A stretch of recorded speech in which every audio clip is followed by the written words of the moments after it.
We'll have to see what the Chancellor ultimately does. He may not be the Chancellor after a new Prime Minister is in place. We're not sure what a new Prime Minister might want to do in terms of economic policy. And he's been talking about lower than 15%, and it's unclear when that might be. So a lot of uncertainty about who might implement it, when they might implement it, and in what way they might implement it. So we will wait to see what all of that happens. But if indeed that rate does go lower, that's good for Northern Ireland in terms of the cost aspect of it. And clearly we want to have a competitive advantage, and we're very much open to the conversation about taking that rate of corporation tax lower than even 12.5%. But it isn't just about, and it never was just about, having a low rate of corporation tax. Why we were seeking that was to give us an even greater boost in terms of our economic proposition, on top of the fact that we have a low cost economy in terms of labour and in terms of property costs, and also some fantastic workers who are able to fill those jobs.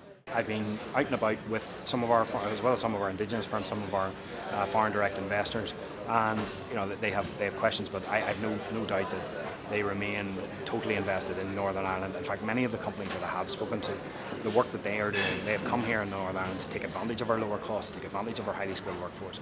They're doing work in Northern Ireland to service customers who are in the UK or in the US primarily, and that isn't obviously affected by the fact of the vote, and wouldn't be affected even by leaving the European Union. So there are a lot of those, particularly foreign direct investors, who yes, they will have questions, they will want to ask questions, they will want to have answers and some reassurance around all of that, but largely what has attracted them here to Northern Ireland remains in place and isn't changed by the referendum result at all. I think it's important that we do set out a vision, and we are aspirational. I think we all need to know the direction in which we're going, and the direction in which I want to see us go isn't just simply better than we were. I think it's incredibly important that we were better, we perform better than we were, but we need to be better compared to our competitors, and we need to become more like those sort of economies that we aspire to be like economically. And that's why I set out the vision of wanting to turn Northern Ireland into a globally competitive economy, and there'll be some who will doubt our ability to do that. I have no doubt that we can do that. It won't be an easy road, it will be a long road, but I believe that we can do that, and I think it's incredibly important that I, as Minister, set out that vision, that very positive vision for our economy, that we want to be globally competitive. That's an aspiration that comes from being engaged with business, because I think when you listen to businesses, and yes, they all face particular challenges from time to time, but they are all incredibly optimistic about their own businesses' prospects and also Northern Ireland's prospects. And I think I've set out a positive vision which I hope that the business community can get behind.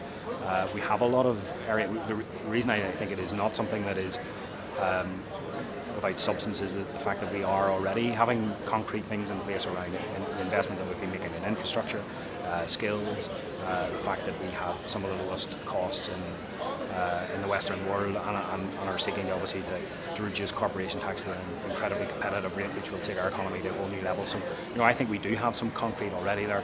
I clearly want to put more there and work with business to achieve that.